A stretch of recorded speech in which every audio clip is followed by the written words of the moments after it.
peux dire que ça a probablement changé beaucoup dans les 15 dernières années. Les premières années, j'étais peut-être un peu plus difficile avec mes fils. Quand on arrivait dans des situations, je leur disais, regardez, on devrait faire ça comme ça. Tu l'expliques une fois, tu l'expliques 2 fois, puis là, la 3e fois, tu dis, tu comprends pas, mais tu peux le dire sur un autre ton aussi. Les gens vont comprendre. Yannick, aujourd'hui, on reçoit tout un homme d'affaires. Hein? Oui, Mario Baudouin, président de MB Capital. Dans le fond, MB Capital, c'est une entreprise c'est un fonds d'investissement familial dont Mario est le président. Ses 3 fils travaillent avec lui. C'est bien le fun ce qu'ils font parce qu'ils vont faire des acquisitions d'entreprises souvent pour des personnes qui sont à la fin de leur carrière. Puis ils vont investir de l'argent, mais ils vont aussi investir beaucoup au niveau humain, donc s'assurer que l'entreprise va continuer à progresser. Ils sont là dans le but de faire progresser l'entreprise. Il pourra nous l'expliquer. Mais Mario, c'est un homme qui est impliqué dans plusieurs choses. Il est président de la Fondation Claude Durocher. Ils viennent de créer leur propre fondation qui s'appelle la Fondation MB Capital. Donc, c'est quelqu'un qui est très, très impliqué dans son milieu. Puis c'est un homme de cœur, un homme avec qui je travaille puis que j'aime beaucoup, que j'apprécie beaucoup. Ça veut dire qu'on a de la matière, là, parce qu'on parle de négociation. Il y a des entreprises qui sont vraiment différentes les unes des autres. Absolument. Ça peut amener son lot pas de problématiques, mais en tout cas de gymnastique de négociation. Il travaille avec ses 3 fils aussi. Absolument. Tout de suite, moi, j'ai plein de questions qui me viennent en tête. Oui, c'est clair. Écoute, il y a des entreprises dans différents secteurs, là, que ce soit le secteur de l'alimentation. Ils font des gros tuyaux en béton. C'est 2 extrêmes, mais ils sont impliqués dans plusieurs entreprises. Ouais. Puis en effet, là, ils travaillent avec ces 3 gars au quotidien. Donc, c'est sûr qu'il y a beaucoup de négociations avec ses partenaires, avec sa famille, avec tout le monde. Donc, ça va être super intéressant. Négocier la testostérone aussi. Absolument, oui, absolument, exactement. Ça va être le fun. Good, excellent.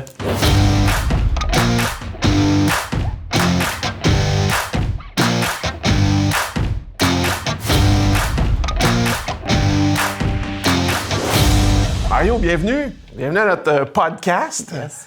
Hey, on l'a dit, tu as toutes sortes d'entreprises, toi. Tu te considères quel genre de négociateur, toi, dans la vie, en affaires? Je suis un négociateur, je pense, assez conciliant, assez facile, dans le sens que je ne cherche pas à tout prix à gagner. Ce que je veux, c'est une relation gagnant-gagnant, parce que souvent, quand on achète une entreprise, la personne de qui on achète, on veut qu'elle nous aide à continuer à la faire performer le temps qu'on amène des nouveaux individus pour les gérer. Donc, c'est important qu'eux se sentent bien là-dedans, puis qu'ils ne sentent pas qu'ils se sont fait avoir. De toute façon, s'ils sentent qu'ils se sont fait avoir, ils ne voudront pas collaborer avec nous. Puis, il y a probablement, dans beaucoup de cas, qu'il n'y aura même pas de transaction. Puis d'ailleurs, dans la majorité des entreprises dans lesquelles vous êtes, je pense que vous êtes rarement à 100% actionnaire. Vous avez souvent des partenaires avec vous autres, ou soit des gens qui restent après la transaction, ou des gens que vous intégrez dans vos transactions. Hein? Exactement, c'est les deux. C'est souvent, on demande justement aux propriétaires qui quittent s'il y a des gens avec lui qui ont des talents exceptionnels, on aurait avantage à pouvoir maintenir dans l'entreprise. Ça, c'est un des points. Et aussi, on regarde le profil de l'individu qui gérait l'entreprise. Qu'est-ce que ça nous prend, nous, pour remplacer cet individu-là? Okay. Ça, c'est un autre point qui est important.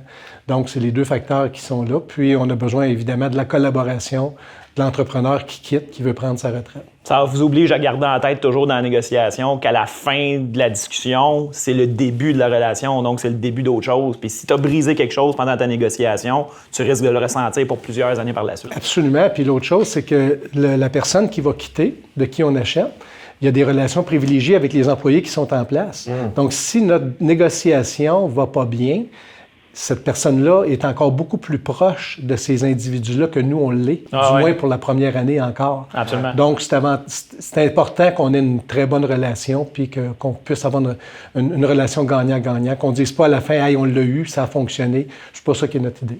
Dans l'acquisition d'une entreprise, est-ce que parfois tu négocies en fonction court terme, puis parfois à moyen terme, puis parfois à long terme, ou si tu as toujours une vision long terme? Parce que ce que tu viens de dire là, j'ai l'impression que tu as déjà toujours l'espèce de vision long terme, parce que j'imagine qu'ultimement, c'est là où tu peux redresser une entreprise et avoir des chiffres intéressants. Mais ça t'arrive-tu des fois de faire des transactions puis avoir à négocier pour du court terme? Non. Du moyen terme? Non. Ce qu'on fait, nous, c'est quand on investit dans une entreprise, c'est toujours pour le long terme. Okay. On l'achète dans l'optique de la conserver.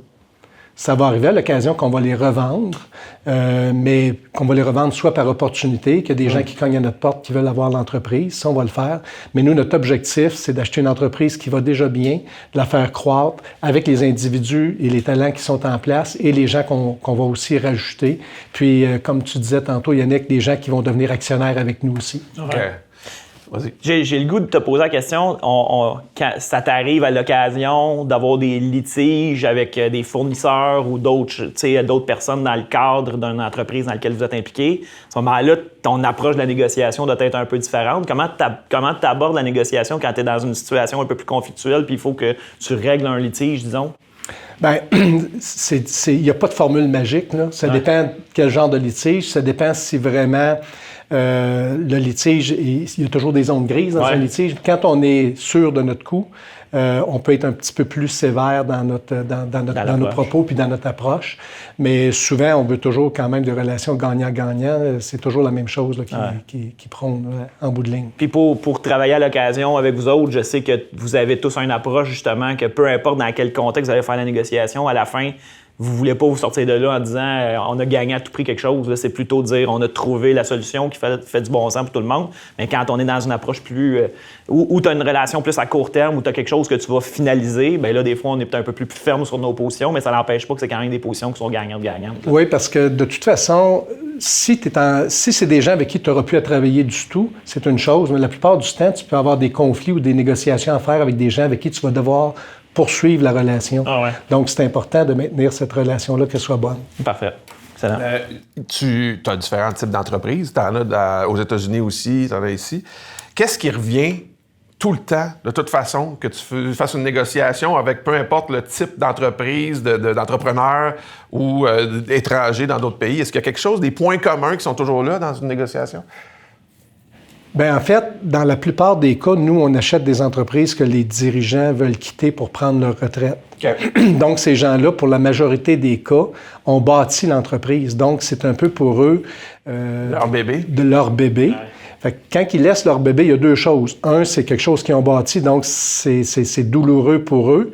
Puis deuxièmement, bien, ils prennent leur retraite. Puis en prenant ta retraite, c'est un peu une phase vers ta fin de vie, que ce soit pour 15, 20 ou 30 ans, mais c'est une autre chose. Puis quelqu'un qui a travaillé toujours fort dans son entreprise, c'est un petit peu insécurisant de du jour au lendemain, t'es plus là.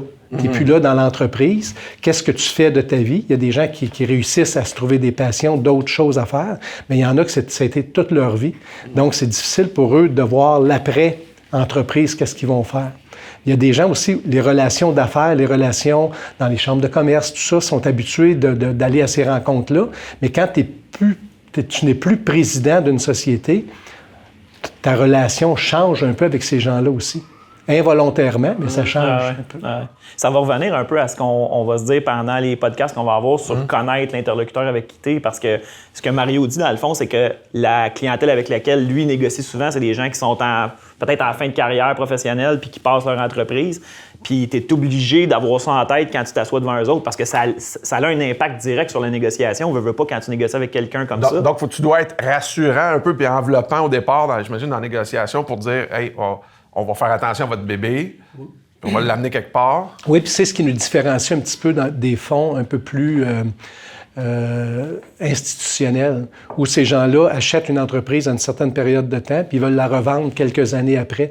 Nous, ce qu'on veut, c'est poursuivre le rêve qu'une personne a déjà fait. Donc, c'est différent. Puis c'est ce qui fait, je pense qu'il y a beaucoup de gens qui nous font confiance pour cette avenue-là.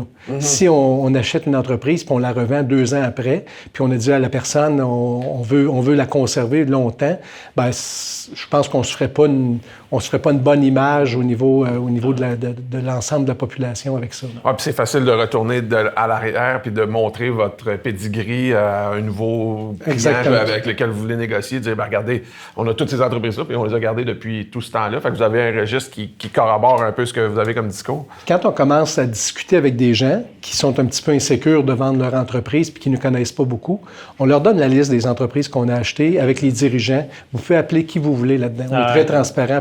Ça n'a pas toujours été 100% des relations cordiales, parce que c'était toujours il peut y avoir Mais on dit, appelez qui vous voulez, puis demandez-leur comment ils ont trouvé la relation. Autrement dit, l'objectif que Mario se fixe en négociation est hyper important, puis c'est un outil de vente dans sa négociation pour plusieurs des entreprises qui approchent, parce qu'il lui dit, moi, l'objectif que j'ai, c'est de garder l'entreprise à long terme, donc il le met sur la table, puis tu es capable, tu as le pedigree, justement, comme tu disais, Richard, pour le démontrer, fait que ça, c'est encore mieux, parce que les gens sont capables de se rassurer sur le fait que l'objectif, c'est pas juste sur papier, dans le cadre de la négo, c'est vraiment un objectif réel qu'on va mettre en place par la suite, fait que ça, c'est important. Puis, outre l'espèce de backlog, ou en tout cas le registre que vous avez dans l'entreprise, puis montrer à les gens avec qui vous négociez, comment tu te prépares, toi, pour une négociation? As-tu un genre de plan de match établi qui se ressemble tout le temps? Pas vraiment. Ça bouge, non? Pas vraiment. Ce qu'on veut surtout, c'est on veut que les gens nous parlent de leur entreprise, mais des personnes qui sont à l'intérieur de l'entreprise aussi. On veut vraiment... Nous, on se fait une bonne idée sur la valeur de l'entreprise du point de vue financier. On a vu tous les chiffres, on se fait une bonne idée là-dessus. Une fois qu'on a une idée du prix qu'on veut payer, on peut l'expliquer aussi pourquoi on est prêt à payer ce prix-là, puis peut-être pas le prix qui s'attendait dans certains cas, parce qu'ils se font souvent dire par des conseillers ou par des gens de l'externe que l'entreprise vaut toujours plus cher que ce qu'elle vaut vraiment. En plus, si c'est ton bébé, probablement que dans ton cœur, ça vaut plus cher. Absolument. C'est quoi dur comme faire? Mais nous, ce qui est important, c'est vraiment, au-delà des chiffres, quand on parle avec les gens, c'est de connaître l'équipe, puis de connaître le rôle de l'individu qui quitte. Quel est son profil, puis quel profil d'individu que ça nous prend pour le remplacer.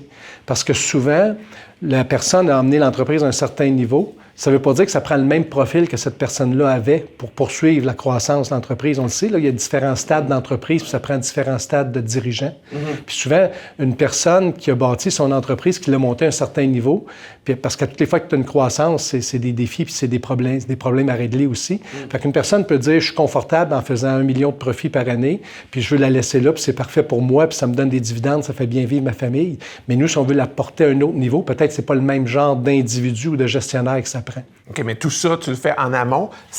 Connaître l'équipe, connaître les dirigeants, savoir où est-ce qu'ils peuvent s'en aller. C'est un travail de terrain avant d'entamer les négociations? Ou c'est un going concern. Ça va au fur et à mesure. Ça fait partie un petit peu de la vérification diligente, mais ça fait un petit peu partie aussi de la négociation pour définir le bon prix à payer. Parce que souvent, si on sent que l'équipe est forte, puis qu'il y a des gens à l'intérieur qui veulent continuer avec nous, puis même qui sont prêts à devenir actionnaires, c'est une bonne partie de notre vérification diligente qui est faite. Là. Si tu as 3 ou 4 individus qui sont là depuis un certain temps, puis disent « Moi, je suis prêt à mettre 100 000 $ pour investir si vous me faites une place », mais là, ta vérification diligente, il y a une bonne partie de fait. Là. Puis si tout le monde dit « Non, moi, je ne veux pas investir, puis ça ne m'intéresse pas », même si on leur offre, puis c'est des gens, disons, d'un âge où ils pourraient, à 40, 45 ans, puis tu dis « Oui, ça serait le fun qu'ils puissent bâtir quelque chose, puis ils ne veulent pas embarquer personne », là, c'est un bon test. C'est un bon test au niveau de la vérification. Ouais. Puis la vérification diligente, juste pour expliquer, Richard, un peu, c'est que dans le fond, dans le processus d'acquisition d'une entreprise, on commence souvent par une lettre d'intention dans laquelle on va expliquer les grandes lignes de ce qu'on est prêt à mettre sur la table pour faire l'acquisition. Mais cette lettre d'intention-là va souvent être conditionnelle. Il y a plusieurs conditions qui peuvent exister, mais on a à peu près toujours une condition de vérification diligente qui va faire en sorte que l'équipe va se rendre sur place, va faire l'analyse de voir, bon, les états financiers que je vois, sont-ils reflétés dans ce que je vois dans l'entreprise? Est-ce que les individus qu'on a justement dans l'entreprise, aller discuter avec eux, voir c'est quoi les intentions, comment ils s'alignent tout ça. C'est une période plus ou moins longue de temps qui va nous mener jusqu'à l'acquisition finale. Donc, dans la phase de vérification diligente, souvent, c'est là qu'on apprend certaines choses, des bonnes ou des moins bonnes nouvelles. Puis là, on ajuste. Donc, il y a une deuxième phase de négociation qui va se faire à ce moment-là, souvent pendant ou après la vérification diligente. À quel moment un professionnel comme Yannick s'implique justement dans ce processus-là? Bien, souvent, dès le départ. Okay. On veut l'informer dès le départ de ce qu'on veut faire, vers où on veut aller.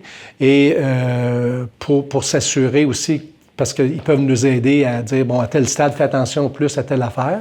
Parce que globalement, au niveau, disons, purement légal, ça va plus vers la fin. Mais quand même, si on attend juste vers la fin pour faire intervenir nos conseillers, bien souvent, ils ne sont pas au courant de tout le déroulement. Tandis que quand on leur dit dès le départ, bien, on peut voir venir pas les coûts nécessairement, mais prévoir aussi des trucs à faire. On a une espèce de double rôle, dans le fond, quand on est impliqué plus tôt. On a le rôle de rédiger puis de finaliser la documentation contractuelle pure. Et là, on est plus en écriture à ce moment-là, mais on a aussi un rôle de conseiller. Puis tout dépendant comment on peut être utilisé. Des fois, dans la vérification diligente, on va faire un bout de vérification qui est plus la vérification légale. Mais on va avoir aussi des discussions des fois sur le deal d'affaires, puis sur certains sur certains éléments qu'on se pose des questions, on va pouvoir échanger avec l'équipe. Donc, ça permet... Puis nous, ça nous permet d'entrer rapidement dans le dossier puis de bien comprendre l'échéancier puis comment on va aligner la suite des choses. Donc, c'est vraiment la meilleure façon de le faire, là, d'embarquer rapidement. Les quelques heures investies de façon préliminaire, au préalable, sont bénéfiques à la fin. Ah ouais. On le regagne au lieu de réexpliquer le cheminement qu'on a fait puis pourquoi on est arrivé là.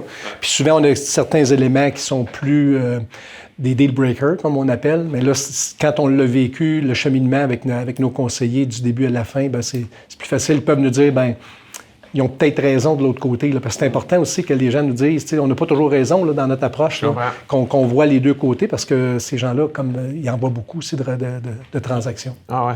Y a-tu quelque chose que tu n'aimes pas de la négociation? Non, c'est une partie qui est intéressante. C'est intéressant parce que il n'y a pas une négociation qui est pareille, donc c'est pas ennuyeux. Ce que j'aime moins de plus en plus, c'est justement au niveau des contrats, la rédaction des contrats. C'est une partie que ça fait une trentaine d'années que j'en fais, je trouve ça moins intéressant. Mais la négociation en tant que telle avec les gens, je trouve ça intéressant parce qu'il n'y a pas une personne qui réagit de la même façon. Nous, on essaye d'avoir toujours à peu près la même approche, mais il faut réagir en fonction de ce que l'autre côté nous apporte aussi. Là. Comment il reçoit aussi, il reçoit pas tout pareil. Il y a un bon bout de psychologie aussi là-dedans. Oui, puis il y a des gens qui comprennent plus l'aspect financier. Il y en a d'autres qui le comprennent un peu moins, mais c'est quand même leur entreprise, puis faut les écouter, il faut essayer de comprendre les vrais motifs qui font en sorte qu'ils ont telle demande soit au niveau du prix ou au niveau de certaines conditions qui peuvent arriver. On l'a dit en introduction, tu es président de la Fondation Claude Durocher. En quoi ton expérience de négociation en affaires t'aide pour la Fondation en termes de négociateur? Bien, une négociation, c'est une vente. Il faut que tu te vendes. Il faut que tu vendes, que tu es capable de mener à bien l'entreprise que la personne a bâtie. C'est la même chose pour une fondation. Il faut que tu demandes à des gens des sous pour aider des démunis ou des gens malades. C'est un peu le même principe. C'est que tu vas chercher, tu essaies d'aller... C'est un petit peu comme un Robin des Bois. Tu essaies d'aller chercher de l'argent à des gens qui sont plus fortunés pour la redistribuer à des gens qui sont dans le besoin. Donc, c'est de la vente également. Fait que c'est un de trouver peu de négociation, l'angle, mais c'est de la vente. Trouver l'angle pour dire que cette personne-là, je vais... La corde sensible, même chose. En négociation, c'est un peu la même chose. La corde sensible, c'est si la personne nous dit, moi, mon contrôleur, ça fait 15 ans qu'il est avec moi, puis j'aimerais ça si vous pouviez l'impliquer, bien, on regarde. Puis si c'est possible, on le fait. On le fait pas nécessairement parce que la personne nous le demande. Si on pense que c'est pas un bon actif pour nous, on le fera probablement pas. Mais on en tient compte quand même si ça fait partie des cordes sensibles, bien, on peut en tenir compte, là. Ouais. Il y a des éléments qui sont au centre de la négociation, des fois que tu t'attends pas. Puis, par exemple, tu sais, un contrôleur de se dire, je vais absolument le garder. Des fois, quand tout le reste du deal fait du sens, même si le contrôleur n'est pas parfaitement à la place où on voulait, mais on va peut-être dire, écoute, dans les circonstances de ça, surtout quand on parle d'humain, là, tu sais, puis vous autres, vous avez une approche très humaine, là, ben là, on dit, OK, c'est correct, on va le garder, puis on va s'organiser pour l'encadrer, pour l'amener où on veut l'amener. Tu sais. Fait que la négociation te sert aussi à préparer la suite des éléments quand tu pars avec l'entreprise puis tu commences à être tes opérations. Là. Parlant d'humain, on va recevoir tes filles un peu plus tard dans la saison de podcast. Puis toi, tu travailles avec tes 3 gars qui sont dans ton entreprise.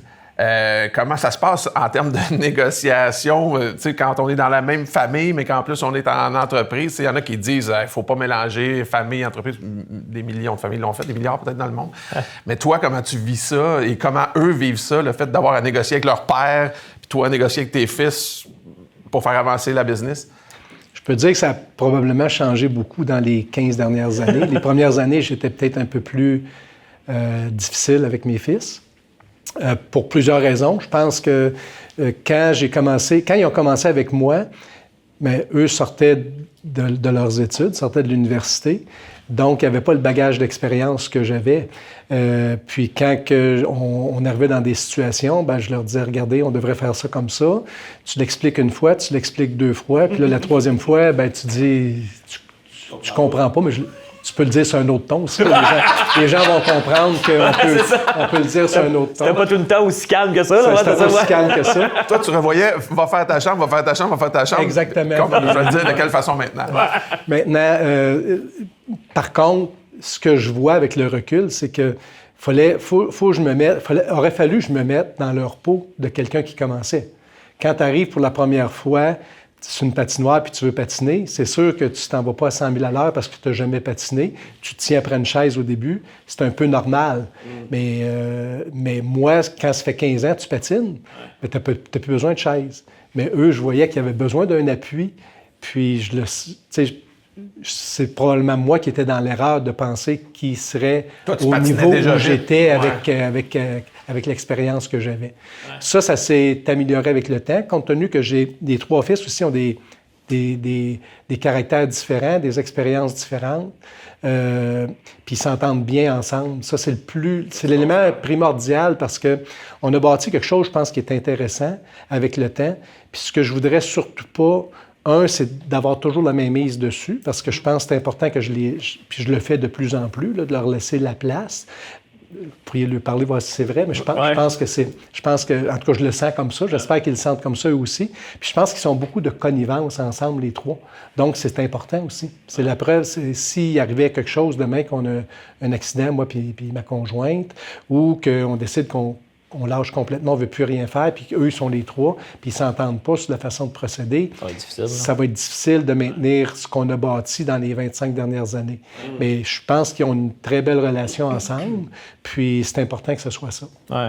Est-ce que c'est toi qui leur a demandé de se joindre à vous autres ou c'est venu naturellement? Comment ça s'est fait? C'est venu naturellement.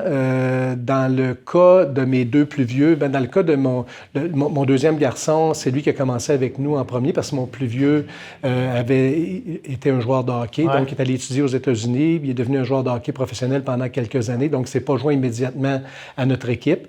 Le deuxième est étudiant en finance, s'est joint à moi. Le troisième, mon plus jeune, il s'est mis un petit peu de pression pour suivre la trace de son père et de ses frères. Okay. Puis à un certain moment donné, ça a été difficile parce qu'il s'est mis cette pression-là, puis il était plus sûr de ce qu'il voulait faire. Okay. Puis on l'a rassuré en disant, ce qu'on veut dans la vie, c'est pas nécessairement que tu suives la trace du père puis de tes frères, c'est que tu sois heureux puis que tu aies du plaisir. Que, si tu t'en viens travailler dans le groupe puis que tu n'as pas de plaisir parce que c'est pas ça que tu veux faire dans la vie, bien, même si tu as des sous pour bien vivre, tu ne seras pas heureux. Puis tu passes tellement de temps au boulot, il faut que tu sois passionné puis que tu aimes ça. Prends le temps. Si tu veux faire un joueur de piano, on va t'appuyer là-dedans. Si tu veux aller planter des fleurs, on va t'appuyer là-dedans. Fais ce que tu veux faire. Puis ça, on dirait que ça l'a enlevé une pression énorme. Puis il a dit non, je vais continuer là-dedans, mais je pense qu'il s'est senti plus appuyé que... Puis ça lui a enlevé la pression qu'il avait à ce moment-là. Super. Mais c'est super intéressant parce que c'est une forme, c'est une forme de négociation que tu as eue avec lui parce que, dans les faits, tu t'es mis à sa place, vous vous êtes mis à sa place à un moment donné, puis vous y avez enlevé une pression qu'il y avait. Puis souvent, puis là, c'est une négo au sens large du terme, on s'entend, mais souvent, dans une négo, ce qu'on voit, c'est qu'il y a 2 interlocuteurs, puis il y a des attentes des 2 côtés, puis à un moment donné, le monde ne s'entend plus, justement, ou se comprennent plus parce qu'ils sont plus dans les attentes de l'un et de l'autre que dans l'objectif commun. Et là, vous avez trouvé un objectif commun, de dire, regarde, on veut que tu sois heureux, puis lui, il vous a dit, bien, je vais être heureux avec vous autres, puis continuons, ça a enlevé de la pression. Ça n'empêche pas que si aujourd'hui, dans les dossiers qui s'occupent, il y a des choses qui ne fonctionnent pas, je ne me gêne pas pour le dire, puis je ne me gêne pas pour dire qu'il y a des choses qui doivent être améliorées pour le bien de l'ensemble de notre organisation. Parce que tu es obligé un peu d'avoir... toujours en tête le bien de l'organisation qui est à la limite plus grand que votre bien personnel individuel de chacun. Dans le fond, c'est un peu le rôle que tu as, puis après ça, que tout le monde soit heureux là-dedans. C'est comme ça pour chaque entreprise dans laquelle on est. Absolument. On est là avant tout pour s'assurer que les employés puissent avoir... Si l'entreprise ne performe pas, les emplois sont à risque, les augmentations de salaire ne pourront pas suivre. C'est important qu'une entreprise performe, entre autres pour ces éléments-là. Absolument. Aussi pour enrichir les actionnaires. On ne se le cachera pas. Ça, exactement. Il y a un rendement en arrière de ça. C'est ça, exactement. En termes de négociation, c'est quoi ton pire coup et ton meilleur coup, selon toi, que tu as fait? C'est difficile à répondre à ça parce que, comme je vous ai mentionné au départ, on veut toujours une relation gagnant-gagnant. Fait que probablement que mes pires coups, c'est des transactions qui ne se sont pas déroulées parce que peut-être que je tenais trop sur certaines positions, ou j'ai été trop transparent, puis ça n'a pas fonctionné. Dans certains cas, je donnais une recette, je disais aux gens comment on voulait faire la transaction, Puis, il y a certaines personnes qui ont dit « Ouais, ça peut se faire comme ça, une transaction », puis ils l'ont fait eux-mêmes. Fait que, tu sais, souvent, moi, ce que je fais, c'est on essaie de mettre des gens en place pour remplacer les propriétaires. Puis, on essaie de profiter de l'effet de levier auprès des institutions financières. Mais quand les gens voient ça, ils se disent « Il peut acheter ma compagnie qui vaut 5 millions en mettant 500 000 ou en mettant juste 1 million. » Fait que je peux peut-être laisser 1 million dedans puis aller l'emprunter, le 4 millions, puis mettre un directeur. Fait que ça, c'est arrivé. Ça, tu lui donnais des clés parce que j'ai donné la recette, puis il a aimé la recette, puis il l'a pris. Mais ça fait partie... Cette transparence-là, on y tient. Fait que ça fait partie du risque. Oui, c'est peut-être des erreurs, qu'on est peut-être trop transparent. Par contre, ça amène, à l'inverse, ça amène quand même une relation qui est intéressante avec les dirigeants. Puis dans la majorité des cas, on demeure des amis avec les gens à qui on a acheté les entreprises. Ouais. Nous, on dit souvent, quand on voit des situations comme celle-là, des fois, on dit la meilleure transaction, c'est celle que tu ne complètes pas à l'occasion. Tu sais, des fois, quand tu vois qu'il y a une situation où tu donnes une recette, justement, puis les gens se dépêchent à... Puis des fois, c'est fait un peu undercover, là, ils se dépêchent à aller l'appliquer. Tu te dis, ouais, ça aurait été comment après si j'avais fait une transaction avec eux autres puis qu'ils étaient devenus actionnaires, on aurait-tu toujours eu, tu sais, tu peux... Fait que des fois, t'es mieux de prendre le pas de recul, puis c'est difficile quand t'es vraiment enclenché dans un processus de négociation. À un certain moment donné, tu te vois dans l'entreprise, tu vois l'entreprise où tu pourrais l'amener, tout ça. Puis des fois, prendre le pas de recul, dire, ouais, finalement, on la fera pas celle-là pour X, Y raison. Des fois, c'est pendant la vérification diligente, des fois, c'est pendant la négociation. C'est vraiment difficile pour un entrepreneur, là. On a déjà perdu une transaction que les contrats étaient tous négociés au complet, puis ils étaient pratiquement signés. Puis à la dernière minute, ça a été remonté. Puis une vérification diligente, souvent, c'est une période de 3 à 4 mois. Puis ça peut nécessiter 200, 300, 400 heures de travail. Puis quand tu prends tout ça, puis tout ce que tu as fait comme travail, puis parce que dans le temps, c'était pas électronique au début, c'était des piles de papier, puis tu prends ça, puis tu mets ça au vidange. Là. C'est dur, c'est surtout quand tu sais que des fois, tu as travaillé jusqu'à 2-3 heures du matin pour essayer de régler des situations. Là. Puis de façon générale, les professionnels qui t'ont aidé, ils te disent pas « OK, on va prendre le bill, puis on va le mettre à la poubelle aussi ». Non, mais ça de toute façon, eux, c'est leur travail. Ah oui, absolument, c'est ça, exactement. Puis, dernière question, en quoi ton expérience de négociation en affaires t'aide dans ta vie personnelle en termes de négociation aussi? As-tu des exemples précis ou des grandes lignes? Honnêtement, je suis peut-être moins bon négociateur personnel qu'en affaires. Ah ouais? Si c'est le temps de changer de maison ou ces choses-là, je tombe en amour avec la maison, puis souvent, je suis moins cartésien pour en évaluer la vraie valeur, puis de dire... souvent, c'est un peu ce qui arrive là, dans nos vies personnelles. On se dit, je suis pas celui qui va aller acheter un complet puis dire tu me donnes-tu un rabais de 10 % Je l'aime le complet, je l'achète. Puis dans ma tête, je me dis même, si moi je réussis puis j'ai fait des sous, cette personne-là mérite d'en faire aussi. Puis souvent, je le sais que le complet, que je vais payer un certain prix, que je pourrais peut-être le payer 50 $ ou 100 $, meilleur marché, mais si on exclut, je suis pas un bon négociateur dans ma vie personnelle. Tout ce qui est monétaire, mettons, parce que la négociation, tu l'as dit tantôt, c'est partout, c'est une vente. Y a-tu quelque chose dans ta vie personnelle où tu sais que tu te sers de tes outils de négociateur d'affaires? Tu sais, je sais pas, ça peut être avec tes enfants, justement, ça peut être avec ton épouse, avec ton voisin, avec... je pense que c'est le fait que je suis très, très terre à terre. Puis souvent, même dans ma vie personnelle, souvent, il arrive des choses, on pourrait peut-être faire tel achat ou faire telle chose, puis j'essaie de me ramener ça d'une base cartésienne un peu plus, puis souvent, je le ferai pas, parce que je dis, oui, je peux peut-être me le permettre, mais je trouve que c'est pas logique de le faire. Ça peut m'aider, puis ça peut me nuire aussi à certains niveaux. Donc, il faut pas, dans le fond, il faut pas laisser l'émotion prendre trop le dessus, mais quand tu parles pour tes affaires personnelles, on est tous pareils, c'est pas mal plus difficile. Exactement. En affaires, je réussis bien, je pense, à enlever l'émotion. Mais au niveau personnel, je le réussis moins. Puis je suis pas sûr que j'ai le goût de réussir tant que ça. Il y a ça aussi, hein? C'est vrai, ça. C'est vrai qu'à un moment donné, tu négocies en affaires d'une certaine façon, puis quand tu arrives à la maison, tu dis, regarde, j'ai pas, tu sais, je suis en amour avec cette maison-là, je suis en amour avec ça, ma blonde a le goût de faire ça. À un moment donné, tu te dis, regarde, c'est vrai que c'est pas totalement raisonnable puis que ça rentre pas dans mon... si j'étais en affaires, ça rentrerait pas dans la case que je voudrais y donner. Mais là, je suis chez nous, puis c'est correct, ça fait partie de la vie aussi. Une question pour vous deux à ce moment-là. Moi, des fois, quand je suis en négociation avec ma blonde, par exemple, des fois, elle me dit « Non, t'es pas à radio, t'es pas à télé, là. Est-ce que ça vous arrive, vous autres? Toi, t'es pas en train de plaider, là. On n'est pas dans un deal d'affaires, là, Mario, là. Ça vous arrive-tu de faire dire ça ou c'est juste moi qui vis ça tout seul puis je vais sortir tranquille, la tête basse? » Je peux pas dire que ça m'arrive régulièrement, là. C'est sûr qu'il y a des choses que, mettons, je donne un exemple, une maison que je voudrais peut-être me départir puis que ma conjointe ne veut pas se départir. On dirait que c'est comme un vrai dossier. Ouais, c'est comme un vrai dossier. On devient... moi, je suis très cartésien. Oui. Puis, dans ces cas-là, entre autres, je laisse les sentiments... De côté. Non, mais je laisse les sentiments de ma conjointe embarquer. Ouais. Puis, c'est correct, même si je trouve que ça fait pas toujours du sens. Là, moi, je choisis mes batailles. Okay. Moi, j'ai plus de misère que Mario un peu. Moi, à l'occasion, je vais te dire que tout dépendant des discussions, là, à un certain moment donné, je me rends pas compte, mais j'ai l'impression que j'ai une switch qui se met en on. Puis là, des fois, je tombe en contre-interrogatoire avec Soph ou des fois, c'est OK, t'es pas en train de négocier un deal, là, tu peux-tu revenir? Puis là, mais elle a souvent la bonne façon de me le dire.